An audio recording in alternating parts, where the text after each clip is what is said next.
அவர்கள் கேட்கக்கூடிய அந்த செல்போன் 1 லட்சம் ரூபாய், குறைஞ்சபட்சம் ஒரு 60,000 ரூபாய், இத மாதிரி போன் தான். நீங்கள் கஷ்டப்பட்டு சம்பாதிக்கக்கூடிய இந்த சம்பாத்தியத்தை பற்றி புரிந்து கொள்கின்ற நிலையில் நம்முடைய இளைஞர்கள் இல்லை. நீங்க எவ்வளவு வேர்வையை சிந்தி உழைக்கிறீர்களோ உங்களுடைய உழைப்பை தெரிந்து கொள்வதற்கு நம்முடைய பிள்ளைகள் தயாராக இல்லை. நீங்க கஷ்டப்படுறீங்க, உழைக்கிறீங்க, என் பிள்ளையுடைய எதிர்காலம் நல்லா இருக்க வேண்டும் என்று நீங்க நினைக்கிறீங்க. ஆனால் நாம உதிரம் சிந்தி உழைக்கக்கூடிய இந்த உழைப்பு இன்றைய இளைய சமுதாயத்திற்கு ஒரு துளி கூட தெரியும். நீங்க பேசி பாருங்களேன், உங்க அத்தா வெளிநாடுகளிலே இவ்வளவு கஷ்டப்படுறாரப்பா, ஆமா அதுக்கு என்ன? உன்னுடைய தாய் அவங்களுடைய இளமை பருவத்திலே மிக கொடூரமாக வறுமையிலே சிக்கி தவித்தாரம்மா, ஆமா அவளுடைய தலையெழுத்து. உன்னுடைய பெற்றோர்கள் இவ்வளவு கஷ்டப்படுறாங்களே, ஆமா என்ன பெத்தாங்கல்ல, கஷ்டப்படட்டும். இது சர்வ சாதாரணமாக இன்றைய இளைஞர்களிடத்தில் பேசுகின்ற பேச்சு. போதை வழியில போறது, செல்போன் வழியில போகிறது, இது எல்லாம் தாண்டி விலை உயர்ந்த பைக் அவர்கள் கேட்கிறார்கள். ஒரு 10th படிக்கக்கூடிய பையனுக்கு 1.5 லட்சம் ரூபாய் 2 லட்சம் ரூபாய் பைக் தேவை. என்னுடைய பிள்ளை அவன் ஆசைப்படுகிறான். ஆனால் அதனுடைய விளைவு என்ன தெரியுமா? இந்தியாவில் புள்ளி விவரத்தின் அடிப்படையில் நீங்கள் பார்த்தீர்கள் என்றால் ஒரு ஆண்டுக்கு மாத்திரம் ஏறத்தாழ 4.5 லட்சம் விபத்துக்கள் ஏற்படுகிறது. அதுல அதிக விபத்தில் மரணம் அடையக்கூடியவர்கள் இளைஞர்கள். அஸ்ஸலாமு அலைக்கும் வரஹ்மத்துல்லாஹி வபரகாத்துஹு.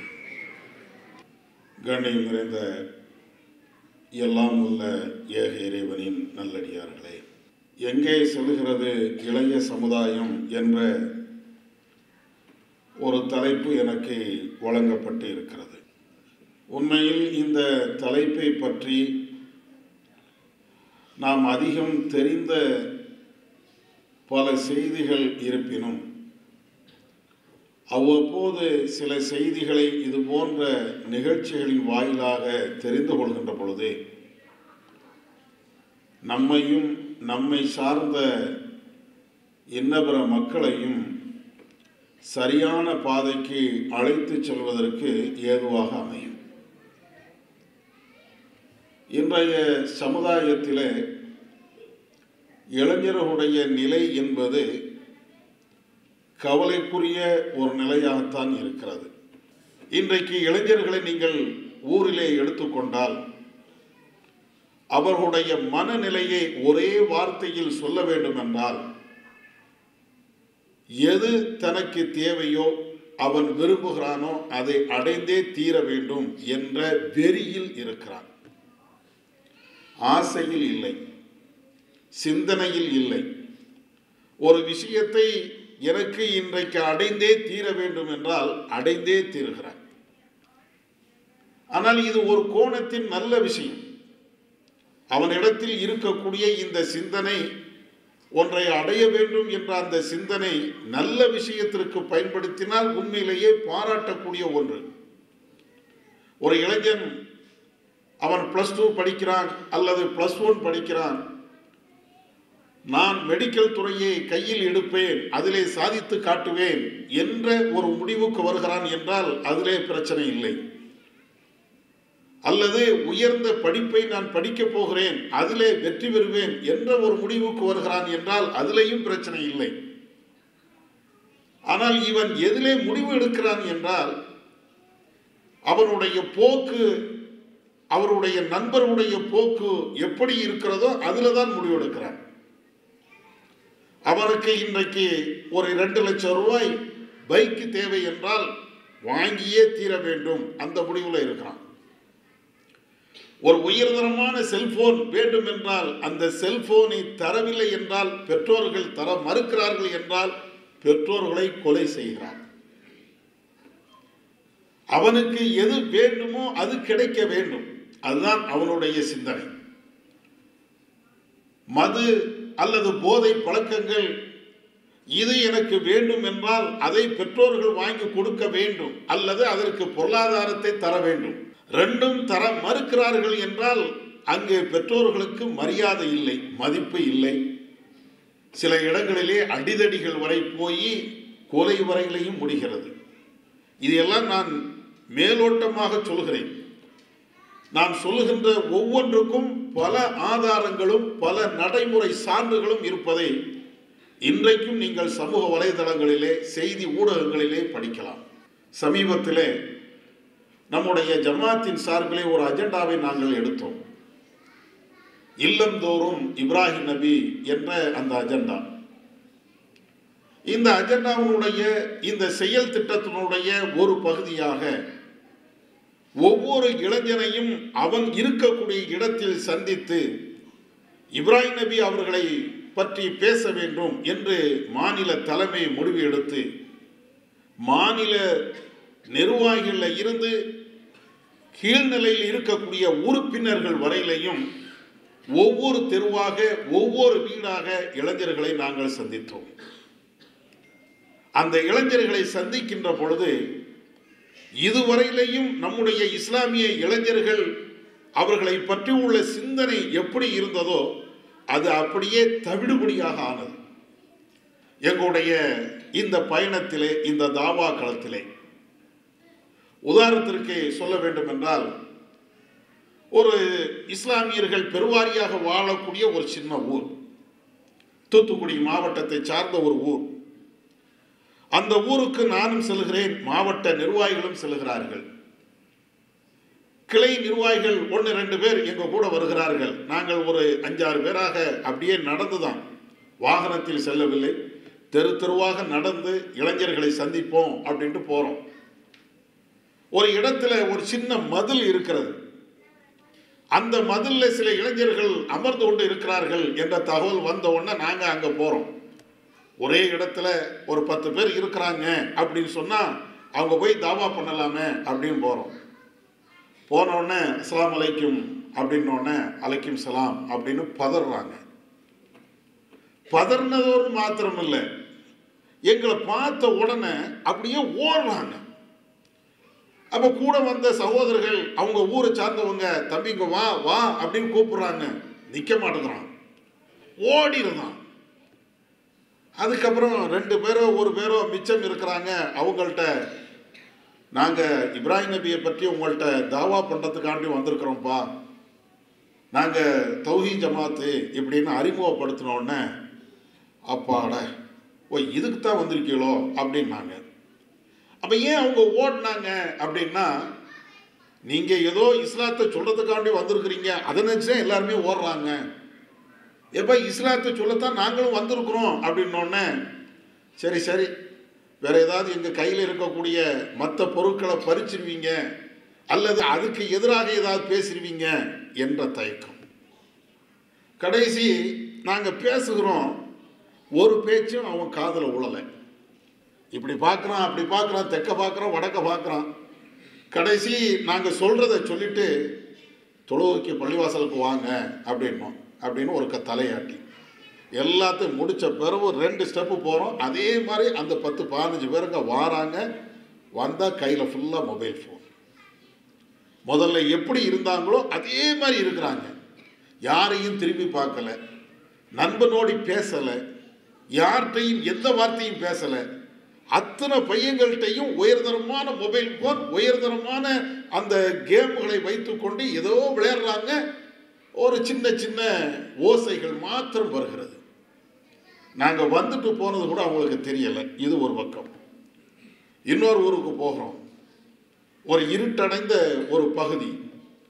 அங்கே சில இளைஞர்கள் இருக்கிறார்கள் என்று எண்ணி அங்கே நாங்கள் போகிறோம். போன உடனே அப்படியே ஒரு மாதிரிய மயக்கத்தில் நிற்கிறாங்க. கூட வந்த தோழர், அவர் ஊருக்காரர், அவர் சொல்கிறாரு, வேண்டாம் அந்த பையங்களை சந்திக்காதீங்க அப்படின்னாங்க. ஏங்க அப்படின்னு கேட்டாச்சுன்னா, அவங்க போதையில் இருக்கிறாங்க, அவன் என்ன செய்வானே தெரியாது.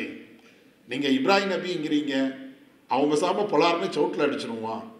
நீங்கள் இஸ்மாயில் நபிங்கிறீங்க, இப்ராஹிம் நபி இஸ்மாயில் நபியை குர்பானி கொடுக்க அழைத்துட்டு போன மாதிரி அவன் நம்மளை குர்பானி கொடுத்துருவான்.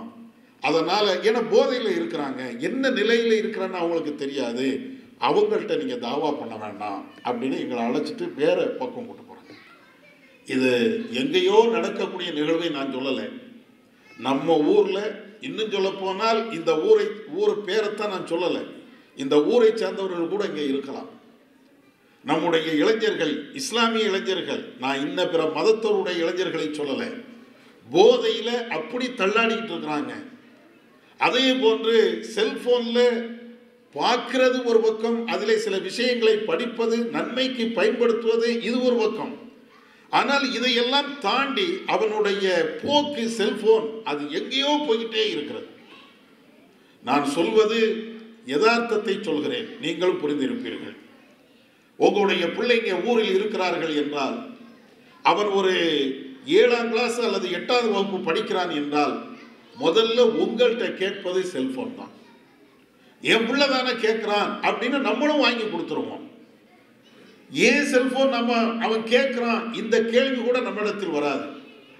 குறிப்பாக நம்முடைய தாய்மார்களிடத்திலும் வராது. என் பிள்ளை செல்போன் கேட்கிறானே என்ன காரணம், அது தேவையா, அவசியமா, இது எதையுமே நம்முடைய மனைவிமார்களோ அல்லது நம்முடைய பெண்களோ கேட்க மாட்டாங்க. அது மாத்திரம் இல்லை, அவர்கள் கேட்கக்கூடிய அந்த செல்போன் ஒரு சாதாரண போனா இருந்தா கூட பிரச்சனை இல்லை. விலை உயர்ந்த போன், 1 லட்சம் ரூபா, குறைஞ்சபட்சம் ஒரு 60,000 ரூபாய், இதை மாதிரி போன் தான்.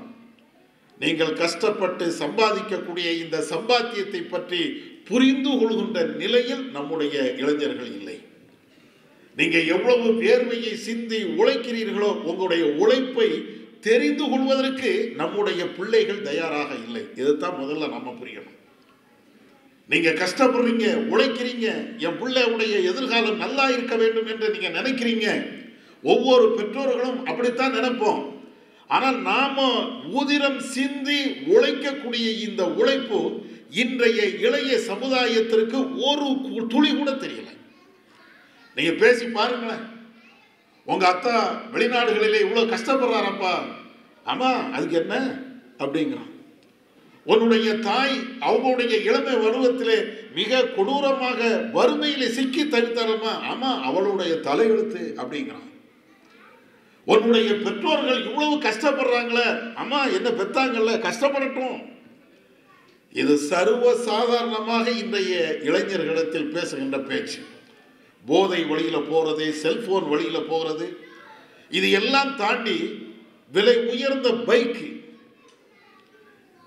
அவர்கள் கேட்கிறார்கள். ஒரு 10th படிக்கக்கூடிய பையனுக்கு 1.5 லட்சம் ரூபா 2 லட்சம் ரூபா பைக்கு தேவை. நாமளும் ஏன் எதற்கு கேட்கல? என்னுடைய பிள்ளை அவன் ஆசைப்படுகிறான், அதற்கு நமக்கு நாமே சொல்லக்கூடிய ஒரு நியாயம் என்ன தெரியுமா? அவனுடைய தோழர்கள் அத்தனை பேர்களுமே இதே போன்று பைக்கை வைத்திருக்கிறார்கள், இதே போன்று வாகனங்களை வைத்திருக்கிறார்கள். அவன் கூட்டாளிகள் அனைவரிடத்தில் இது போன்ற வாகனம் இருக்கும் போது என் பிள்ளைக்கு மாத்திரம் இது போன்ற ஒரு பைக் இல்லை என்றால் அதனால் நான் வாங்கி கொடுக்கிறேன் என்று நமக்கு நாமே சமாதானம் பேசிக் கொள்வோம். ஆதாரத்தை நமக்கு நாமே திரட்டிக் கொள்கிறோம்.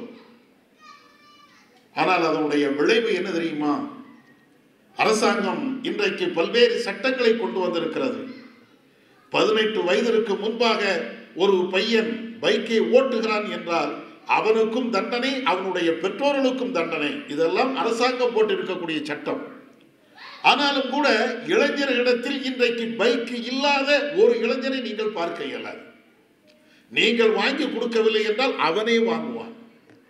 சமீபத்தில் எங்களுடைய ஊரில் நடந்த ஒரு நிகழ்வு. பெற்றோரிடத்தில் பைக்கை கேட்கிறான். அவர் ஒரு ஆட்டோ டிரைவர், ஆட்டோ ஓட்டித்தான் வருமானத்தை ஈட்ட வேண்டும். அவர் சொல்கிறார், உனக்கு பைக் வேண்டுமானால் ஏதோ என்னுடைய தகுதிக்கு தக்க, என்னுடைய வருமானத்துக்கு தக்க ஒரு பைக்கை வாங்கித்தாரேன். கடைசி இல்ல, நான் எதை நினைக்கிறேனோ அதுதான் வேணும், அந்த பைக்கு தான் வேணும். நீ என்ன பைக்குப்பா வேணும்? அவன் ஒரு பேரை சொல்றான், நம்ம வாயிலேயே நுழையல. அந்த பைக்கு தான் வேணும். அது எவ்வளவுப்பா? 1.5 லட்சம் ரூபா. அட என் ஆட்டோவை வித்தா கூட 1.5 லட்சம் ரூபா வராதட. இந்த பைக்கை நான் எப்படி வாங்கி தர்றது? நீங்க வாங்கி தர வேண்டாம், நான் வாங்கிக்கிடுவேன். அவன் படிக்கிறது 10th அல்லது +1 அவ்வளோதான். கடைசி என்ன செய்கிறான் என்று தெரியுமா? பைக் வாங்கணும் அப்படிங்கிறதுக்காக வேண்டி அவனே வேலைக்கு போகிறான். ஒவ்வொரு மாசமும் அல்லது ஒவ்வொரு நாளும் வருகின்ற அந்த வருமானத்தை அப்படியே சேகரிக்கிறான். இவங்க காசு கொடுக்கல, பெற்றோர்கள் காசு கொடுக்கல.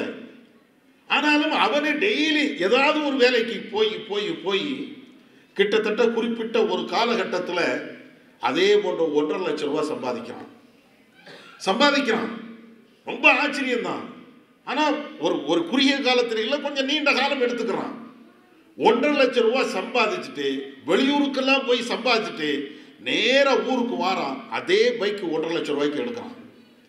1,50,000 எடுத்து தன்னுடைய பெற்றோர்கள்ட்ட அப்படியே ஒரு ஏளனமான ஒரு பார்வை, நான் உன்கிட்ட பைக்கு கேட்ட நீ தரல, நான் என்னுடைய உழைப்பில் எடுத்திருக்கக்கூடிய பைக்கு அப்படிங்கிறான்.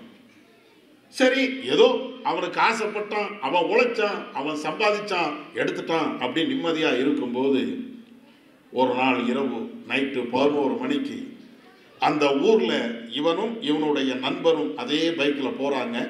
பைக்கு வாங்கி ஏறத்தாழ 1 மாசம் கூட ஆகலை. 1 மாசம் கூட ஆகலை. பைக்கில் இவங்க போறாங்க. பேரிக்காடு ரோட்ல வச்சிருப்பாங்கல்ல, இவன் போன ஸ்பீடில் அந்த பேரிக்காடில் போய் மோதுகிறான். ஓட்டுன இந்த பையன், சம்பாதிச்சு வாங்கி அந்த பையன் ஸ்பாட் அவுட். அந்த பெட்ரோல் அந்த ஆட்டோ தொழிலாளி துடிக்கிறார். அட, இதுக்கு தாண்டா நான் வாங்கி தர மாட்டேன்னு. நீ என் பிள்ளை இல்லடா, என்னுடைய பாசத்துக்குரிய பிள்ளை இல்லடா. எனக்கு என்ன 1,00,000 அது கஷ்டப்பட்டு கடன் வாங்கி கூட நான் வாங்கி தந்திருக்கலாம். ஆனா பைக்கை வாங்கி இன்னைக்கு ஓட்டி என் பிள்ளை இல்லைன்னு ஆகி போயிட்டிய, உயிரே போயிடுச்ச. எப்படி இருக்கும் யோசிச்சு பாருங்க. துடிதுடித்து போனார்கள். இன்னும் சொல்ல போனால் அவர்களும் ஒரு தௌஹீத் சிந்தனையை கொண்டவர்கள். என்ன செய்ய முடியும்? இன்னைக்கு அந்த பையன் இல்லை, பைக் இருக்கிறது. இது ஒரு நிகழ்வு மாத்திரம் இல்லை, பல நிகழ்வுகள். இந்தியாவில் புள்ளி விவரத்தின் அடிப்படையில் நீங்கள் பார்த்தீர்கள் என்றால் ஒரு ஆண்டுக்கு மாத்திரம் ஏறத்தாழ 4,5 லட்சம் விபத்துக்கள் ஏற்படுகிறது இந்தியா முழுவதும். அதுல தமிழ்நாட்டிலையும் ஏகப்பட்ட விபத்துகள் ஏற்படுகிறது. அதுல அதிக விபத்தில் மரணம் அடையக்கூடியவர்கள் இளைஞர்கள். இன்னொரு புள்ளி விவரம் தெரியுமா? இந்தியாவினுடைய இளைஞர்களுடைய எண்ணிக்கை இன்றைக்கு குறைவு, முதியவர்களுடைய எண்ணிக்கை இன்னைக்கு கூடிக்கொண்டே இருக்கிறது. இதுதான் இன்னைக்கு இந்தியாவினுடைய நிலை. இந்த நிலையில ஒவ்வொரு வீட்டிலையும் நாம பாசத்தை ஊட்டி வளர்க்கக்கூடிய அந்த இளைஞர்கள் பைக்கு என்ற அடிப்படையில், போதை என்ற அடிப்படையில் அவர்களுடைய உயிரை இழக்குகிறார்கள் என்றால், உயிரை மாய்த்துக் கொள்கிறார்கள் என்றால் எங்க போகுது? அவன் நினைக்கிறான், எதை நினைக்கணுமோ அதை சாதிக்கிறான். இன்னொரு விஷயம் தெரியுமா? ஒரு நேரத்தில் போதை என்பது இவனாக தேடி சென்றால் கிடைக்கும். ஆனால் இன்றைக்கு அப்படி அல்ல. எந்த வீட்டில் உங்களுக்கு போதை வேண்டுமோ அந்த வீட்டை கதவை தட்டுகிறது. எங்க ஊர் அதுல விதிவிலக்கு, அந்த ஊர் இது. யார் அப்படி பெருமை பேசாதீங்க. எந்த ஊர் நீங்க சொல்லுங்க, அந்த ஊர்ல நீங்க சாராயத்தை நம்பாதீங்க. சாராயம் அல்ல பிரச்சனை. சாராயத்தை எந்த இளைஞர்களும் தொட்டு கூட பார்க்கிறது இல்லை. இது வேற லெவல். 1 கிராம் போதும், 5 கிராம் போதும், அந்த மாதிரி உள்ளது எல்லா இடத்திலையும். இதை கண்டும் காணாமலும் அரசாங்கமும் வேடிக்கை பார்த்து கொண்டு இருக்கிறது. நீங்கள் செய்தித்தாளிலே படித்திருப்பீர்களே, செய்தி சேனல்ல படிச்சிருப்பீங்களே, குஜராத்தில் அதானி அந்த துறைமுகத்தில் 2000 கோடி அளவுக்கு போதைப் பொருள் அங்கே கண்டெடுக்கப்பட்டது என்று சொன்னார்கள். என்ன ஆனது என்று தெரியவில்லை. ஒவ்வொரு நாளும் நீங்கள் பார்த்தீர்கள் என்றால் அங்கே இவ்வளவு போதைப் பொருள், இங்கே இவ்வளவு போதைப் பொருள், நாங்கள் இதை பிடித்திருக்கிறோம் அதை பிடித்திருக்கிறோம் என்று சொன்னார்கள். எங்கே போனது? எங்கே போச்சு? அது கோடிக்கணக்கான மதிப்புள்ள அந்த போதைப் பொருள், அதுவும் குறிப்பாக இளைஞர்களை நோக்கி வருகின்ற அந்த போதைப் பொருள், அதிலையும் குறிப்பாக இஸ்லாமிய இளைஞர்களை நோக்கி வந்து கொண்டே இருக்கிறது. இன்றைக்கு இந்தியாவிலே இளைஞர்கள் இளைஞர்களாக வாழ்வதை கேள்விக்குறிதான். அதுதான் யதார்த்தமான உண்மை. எங்க பார்த்தாலும் போதை. நீங்க அங்கதான் இங்கதான் அப்படிலாம் ஒண்ணு கிடையாது. ஒரு நேரத்தில் ஒதுக்குப்புறங்களில் கிடைத்த போதைப் பொருள் எல்லாம் இன்னைக்கு நடு வீதியிலே கிடைக்கிறது. எல்லா இடத்திலையும் கிடைக்கும். கல்லூரியில வேண்டுமா, கல்லூரியிலையும் ஹாஸ்டல்ல வேண்டுமா, கிடைக்குது. ஜெயிலுக்குள்ளேயே போதைப் பொருள் கிடைக்கும் போது இது போன்ற இடங்கள்ல கிடைக்கிறதுக்கு ஆச்சரியமா? செய்திகள்ல படிக்கத்தானே செய்யறோம். ஜெயில்ல நம்ம ஒரு சாதாரண பிஸ்கட் கொண்டு போனா அதுல 1008 சோதனைகள். அந்த இடத்துக்கு உள்ளதான் போதைப் பொருளையும் கண்டுபிடிக்கிறாங்க. அப்ப எல்லா இடத்திலையும் வியாபித்து இருக்கக்கூடியதுதான் இந்த போதைப் பொருள். அதுல இளைஞர்கள் அவ்வளவு மதிமயங்கி போய் இருக்கிறாங்க. இது போன்ற ஏராளமான செய்திகளை சொல்லிக்கிட்டே போகலாம், உங்களுக்கெல்லாம் தெரியும். ஆனால் தீர்வு தான் என்ன? உலகத்தினுடைய இளைஞர்களுக்கு இஸ்லாம் சொல்லக்கூடிய தீர்வு, குறிப்பாக நம்முடைய இளைஞர்களுக்கு இஸ்லாம் சொல்லக்கூடிய தீர்வு அது என்ன? எப்படி இஸ்லாம் பேசுகிறது? 1-2 சம்பவங்கள் நான் இப்போ எடுத்துக்காட்டு தான் சொல்லியிருக்கிறேன். இதை மாதிரி ஏராளமான செய்திகள், ஏராளமான சம்பவங்கள் ஒவ்வொரு நாளும் நடக்கும். நான் பேசுகின்ற இந்த நேரத்தில் கூட நடந்து கொண்டு இருக்கும். இதுதான் யதார்த்தம். இதை திருத்துவதற்கு ஒரே ஒரு வழி இஸ்லாம் சொல்லி காட்டுகிறது. வல்லல்லாஹ் தன்னுடைய திருமறை குர்ஆனிலே சொல்லி காட்டுகின்ற பொழுது, யா அய்யுஹல்லதீன ஆமனு கூ அன்ஃபுஸக்கும் வ அஹ்லீக்கும் நாரா, நம்பிக்கை கொண்டவர்களே, உங்களையும் உங்களுடைய குடும்பத்தார்களையும் நரகத்தில் இருந்து பாதுகாத்துக் கொள்ளுங்கள். அல்லாஹ் எடுத்த எடுப்புல ஒட்டுமொத்த இஸ்லாமிய சமூகத்திற்கு இறைவன் சொல்லக்கூடிய ஒரே ஒரு வார்த்தை, உங்களையும் உங்களுடைய குடும்பத்தார்களையும் நரகத்திலே இருந்து நீங்க காப்பாத்துங்க. அவன் போதையை நோக்கி செல்கிறான், விபச்சாரத்தை நோக்கி செல்கிறான், செல்போன் என்ற அடிப்படையில் அதுக்கு அடிமையாகவே ஆகிவிட்டான். பைக்கு என்ற அடிப்படையில் அதில் போய் தன்னுடைய உயிரையை மாய்க்கக்கூடிய அளவிற்கு அவனுடைய பிடிவாத குணங்கள் மாறிக்கொண்டே இருக்கிறது. குடும்பத்தில் பெற்றோர்களை மதிப்பதில்லை, உற்றார்களை மதிப்பதில்லை, பெரியவர்களை மதிப்பதில்லை. எல்லோருமே அவனுக்கு விரோதியாகத்தான் தருகிறார்கள், அவனுடைய நண்பர்களை தவிர. இதுதான் இளைஞருடைய நிலை என்றால், முதல்ல அவர்களை திருத்த வேண்டிய, அவர்களுக்கு நல்லுபதேசம் செய்ய வேண்டிய, அவர்களுக்கு சரியான பாதையை காட்ட வேண்டிய மிகப்பெரிய பொறுப்பு பெற்றோர்களுக்கு உண்டு. அதைத்தான் அல்லாஹ் இந்த வசனத்திலே சொல்லுகிறார்.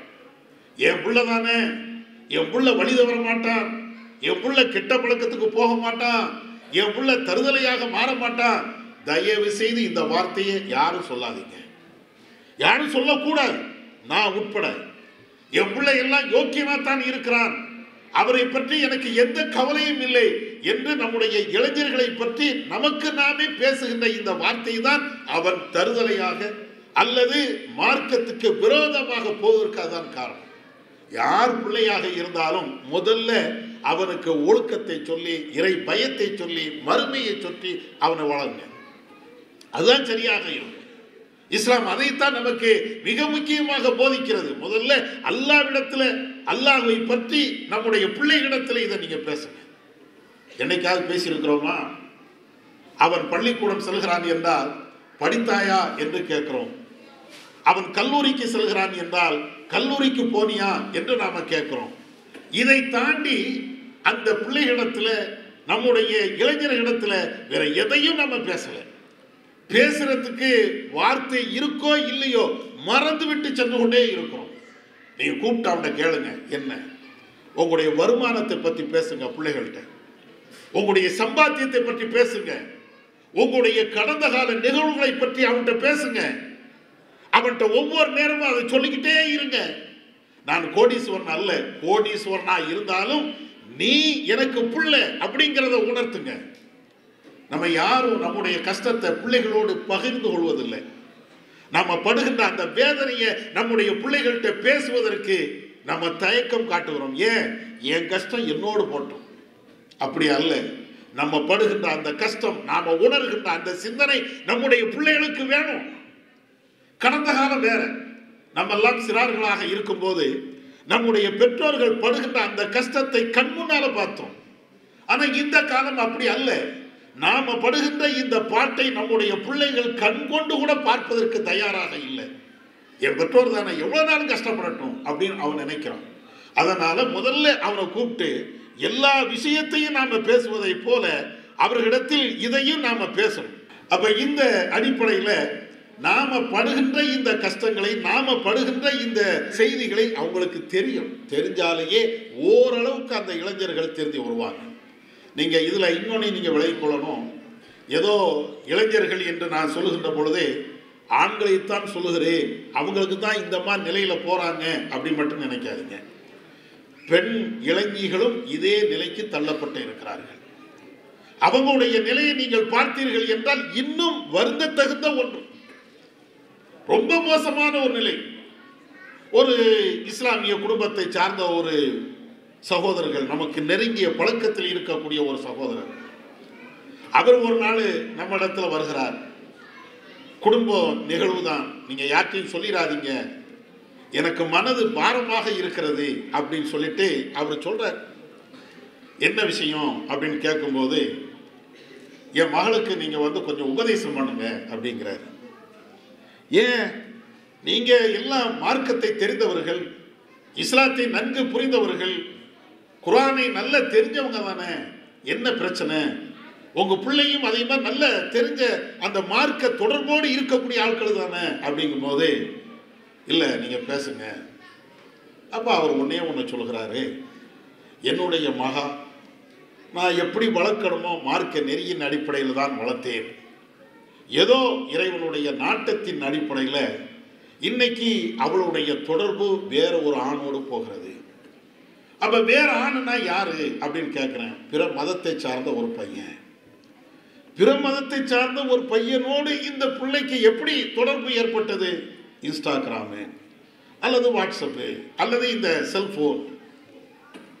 இப்போ என்ன செய்ய போறீங்க, என்ன சொல்லணும், என்ன சொல்லணும்னு எனக்கே தெரியல. ஆனால் அந்த பையனை தான் திருமணம் பண்ணணும்னு இந்த பிள்ளை நிற்குது. நீங்கள் பேசுனீங்களா? பேசினேன். அவங்க அம்மா விட்டு பேச சொன்னீங்களா? பேசி பார்த்தேன். ஆனால் உறுதியாக இருக்கிறது. சரி, அப்போ எப்படி திருமணம்னா அடுத்து என்ன செய்ய போறீங்க? அதுக்கு என் பிள்ளையே சொல்லுது, அவனை நான் இஸ்லாத்துக்கு கொண்டுருவேன். அவன் வருவானா தெரியாது. இது எல்லாம் நம்முடைய இஸ்லாமிய குடும்பத்தில் நமக்கு நெருங்கிய வட்டாரத்தில் நடந்த ஒன்று. இது எல்லாம் கேட்கும்போது எனக்கு ரொம்ப ஆச்சரியமா தான் இருந்தது. இந்த குடும்பத்திலேயா, இந்த இடத்திலேயா இப்படிப்பட்ட ஒரு பெண்ணா? அந்த பெண்ணை நல்லா படிக்க வச்சிருக்கிறாங்க, நல்ல குர்ஆன் ஓத வச்சிருக்கிறாங்க, ஐங்கால தொழுகை தொழக்கூடிய ஒரு பெண்ணு தான் எப்படி போய் சிக்கி இருக்குது நீங்க பாருங்க. ஆனா இந்தியாவில் இன்னொரு பேச்சு என்ன தெரியுமா? சங்கிகள் கிளப்பி விட்ட அந்த பேச்சு லவ் ஜிஹாத் அப்படின்னு சொல்லி நம்முடைய இளைஞர்கள் தான் அந்த பெண்ணை லவ் பண்ணி கல்யாணம் பண்ணி ஜிஹாது என்ற கோணத்துக்கு கொண்டு போகிறார்கள் என்ற பேச்சு இன்றைக்கு இந்தியா முழுவதும் சுற்றி கொண்டு இருக்கிறது. நம்மெல்லாம் தெரிந்தது.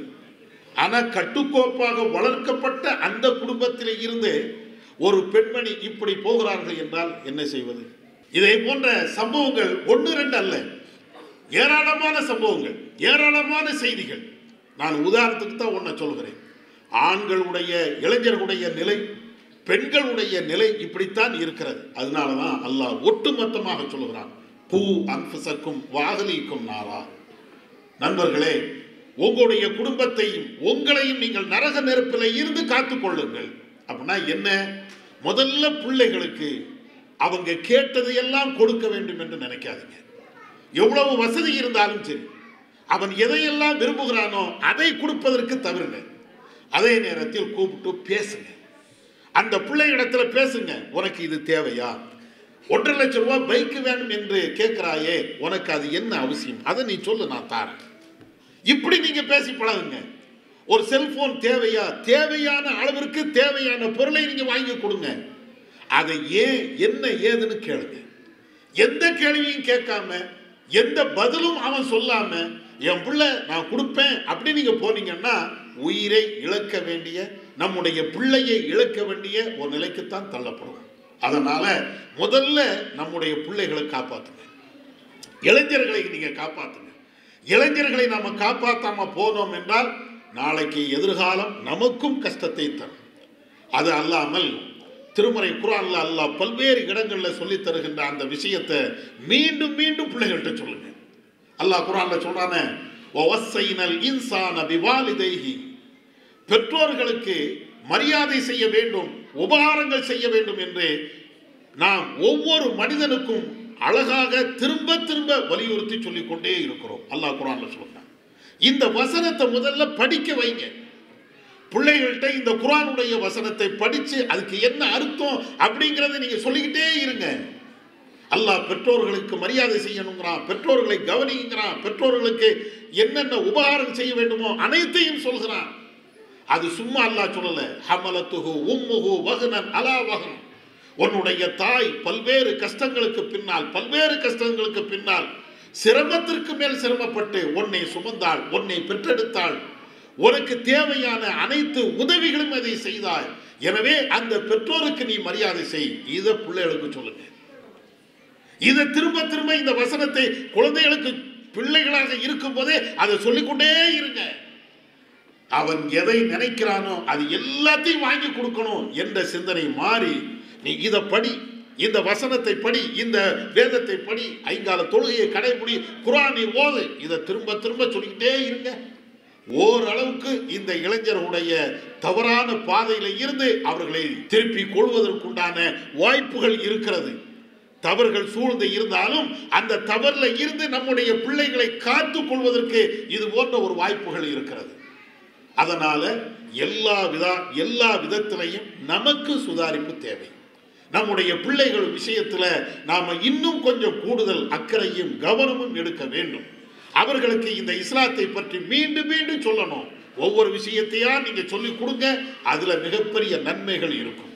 குர்ஆனை படிக்கிறதுல இருந்து, ஒரு நல்ல பயானை கேட்பதுல இருந்து, அதுல நீங்க போங்க. இப்போ உலகம் எல்லாம் பிள்ளைகள்கிட்ட நீங்க சொன்னீங்கன்னா குர்ஆனை படினா நான் யூடியூப்ல பார்த்துக்கிடுவான்ப்பா. யூடியூப்ல எதை பார்க்குறாங்கிறீங்க? இந்த யூடியூபர்கள்னு சில பேர் இருக்கிறாங்க. அவங்கள மட்டும் இவன் பார்க்குறான், ஹீரோவாக போகிறான். ஒரு நேரத்தில் நடிகர்களை ஹீரோவாக வச்சாங்கல்ல, இப்போ யூடியூபர்களில் சில பேர் வீவ்லிங் பண்ணியிருப்பாங்க, அதுதான் இவனுக்கு ஹீரோ. சில பேர் ஹேர் ஸ்டைல் ஒரு விதமாக வச்சிருப்பான், அதுதான் இவனுக்கு ஹீரோ. சில பேர் வேறு விதமாக நடப்பாங்க, அதுதான் இவனுக்கு ஹீரோ. ஏன்னா இவன் கையில் மொபைல் இருக்கிறது, அதில் யூடியூப்ல பார்க்குறான், யூடியூபருடைய நிலைகளை பார்க்கிறான். அவனுக்கு முன்மாதிரி அதுவான். பெற்றோர்கள் முன்மாதிரி அல்ல, நபி அவர்கள் முன்மாதிரி அல்ல, இங்கு பேசப்படுகின்ற உரைகள் அவனுக்கு முன்மாதிரி அல்ல. ஏதோ ஒரு கழுசடை தான் அவனுக்கு முன்மாதிரி. அவனுடைய லைஃப் அப்படித்தான் போய்கிட்டே இருக்கிறது. அதனால இது போன்ற கேடுகட்ட நடவடிக்கைகளில் நம்முடைய பிள்ளைகள் ஈடுபடாமல் இருக்க வேண்டும் என்றால் முதலில் அவர்களை பற்றி உள்ள அக்கறை, அவர்கள் மேல் உள்ள ஒரு பார்வை நமக்கு இருந்து கொண்டே இருக்கணும். திரும்ப திரும்ப கண்காணிப்பு நம்மள்கிட்ட இருக்கணும். திரும்ப திரும்ப உபதேசங்கள் சொல்லிக்கொண்டே இருக்கணும். அவன் எதை கேட்டாலும் ஏன் எதற்கு என்ற கேள்வியை முன்வைக்கணும். அவன் எதையெல்லாம் சாதிக்க வேண்டும் என்று விரும்புகிறானோ அதுக்கெல்லாம் தலையாட்ட வேண்டும் என்று நம்ம நினைக்க கூடாது. நல்ல விஷயத்தை பாராட்ட வேண்டும். தீய விஷயத்தை எதிர்கேள்வி கேட்டு இதை தர முடியாது அல்லது இதை உன்னால் செய்ய முடியாது என்பதை அறிவுறுத்தல் மூலமாக சொல்ல வேண்டும். இப்படி நாம் சொல்லுகின்ற பொழுது தவறான பாதைக்கு செல்லக்கூடிய அந்த இளைஞர்களை சரியான பாதைக்கு கொண்டு வர முடியும் என்பதை என்னுடைய உரை மூலமாக சொல்லிக்கொண்டு நிறைவு செய்கிறேன். வாஹிர் தாவானா அல்ஹம்துலில்லாஹி ரப்பில் ஆலமீன்.